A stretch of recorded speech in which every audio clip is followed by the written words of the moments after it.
a friend suggested that I go to Cornerstone when we were traveling together. And he just kept saying, you really got to go. You really got to go. And he kept reminding me. And eventually I said, okay, what have I got to lose? I'll give it a try. You know, I'm pretty ingrained here in the St. Monica community, so I had a lot of men in my network encourage me to come to the retreat. So it was really peer pressure, to be honest, but I'm forever thankful to those guys for encouraging me to go. I heard about Cornerstone actually through seeing it. I was at Mass, and there were several men in the pews and walking up to communion with Cornerstone shirts on. And my wife bumped me. She said, hey, who are those guys? Go talk to them. What is that all about? So I did, and that's how I found out about Cornerstone. It was a great, great decision to do it. I heard about Cornerstone several times for a few years after coming out of Saturday night Mass at 5:30. And I'd see the guys gathered around, and they would approach, and I would kind of not necessarily ignore, but I had things to do, places to go, and I just kept walking. One year, Jonathan Rumi lassoed me along with the Monsignor, and that was it. No further conversation. Beautiful. I was in. And my wife said, Sarita Marie, you need to do this. And here we are.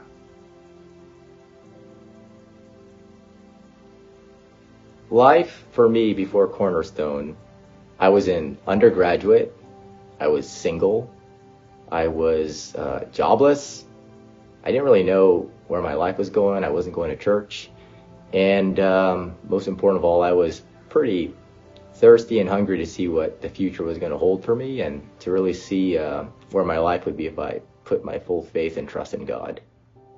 Before Cornerstone, life was good. I had great friends, doing really well professionally, but my faith was lukewarm, and I found myself in a rut, and it was a place where I knew I needed a major change-up. Well, I had a life, but it was since coming to Cornerstone, especially here at St. Monica's, it's become more full, and I look forward to coming to Mass. Part of the reason is to meet with my Cornerstone brothers, the friends that I've made that I didn't have years ago before I came into Cornerstone. I wasn't really centering myself the right way, at the right place, at the right time. It was a lot more of self-aggrandizing, pride in what I was doing as far as my creative work was concerned.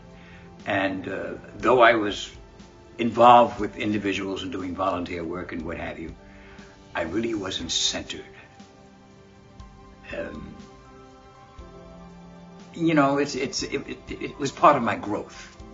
That's what it was. Cornerstone was the bookend that was really needed for me to be centered. Okay, this is where I'm going. And to open my ears and my heart to hear what our Lord was saying to me for a long time, but I kept ignoring, going my own way, which is not necessarily a mistake, but it takes you down the incorrect path, so to speak.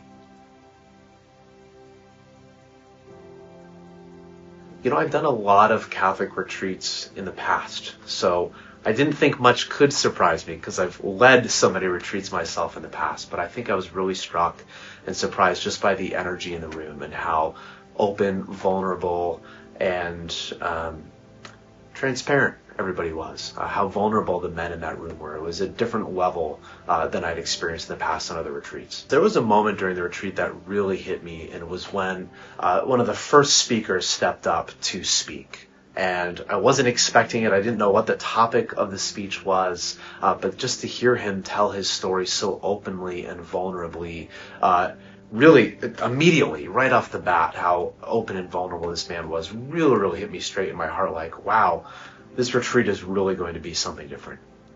What surprised me most about the weekend at Cornerstone was the diversity of men that came to it. Different socioeconomic backgrounds, different personalities, all drawn to this one event, and learning about their stories, their backgrounds, and becoming friends with them was an amazing experience for me. What stands out to me in Cornerstone is finding that particular person, because I talk a lot and I leave my heart on my sleeve, but guys that you wouldn't expect after a couple of days open up. It is incredible to find out their stories and what drives them to faith. And I think that was one of the great experiences of Cornerstone for me. The thing that surprised me most about this weekend is getting together with a group of guys who, unlike most guys where you just talk about things topically, we actually went deep, fast, and intensely. And it created this brotherhood amongst all of us. And it was awesome.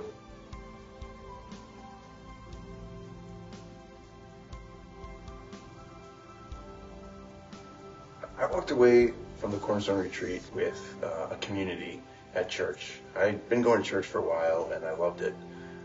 And I had, friends here and there, but the retreat gave me a community, guys who were all part of the same enterprise, who were doing the same thing, who I knew I'd see at Mass and who would ask me about my week.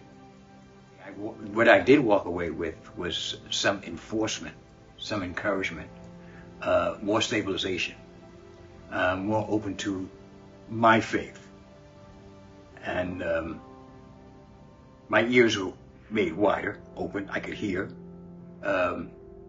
More contemplation. I think that's really important. Self-observation instead of self-aggrandizing. When I left Cornerstone, I walked away with this feeling of, I used to have 3 brothers in my family, and now I had at least a dozen or more. After Cornerstone, the way I show up for people in my life, whether it's my girlfriend, whether it's friends, whether it's anybody really, it's a 1 or 2 degrees change. I'm just a little bit more present, a little bit of a better listener, a little bit more aware, and there's a vibrancy and vitality that I was missing. It's reunited my faith in other men. I had an estrangement in my family with my older brother, and this helped me to reestablish my faith in other men, as my virtual brothers here at St. Monica's. If a guy is on the fence about coming to the retreat, what would you tell him? If someone's on the fence about coming towards Cornerstone, I would tell them to be as open as you can, to give it a try, because you never know who you will meet. You never know what kind of moment and experience this will take you.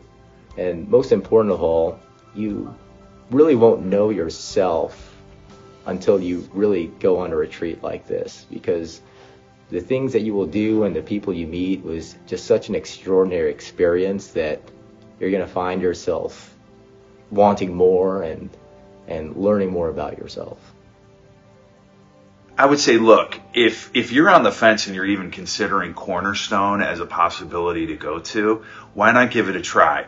Because the amount of time that you put into Cornerstone versus what you get back from it is incredible. The ratio of what you put into it to what you get back from it, and I won't spoil it, is 1,000-fold.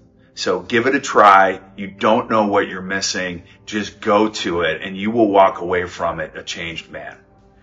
You have absolutely nothing to lose.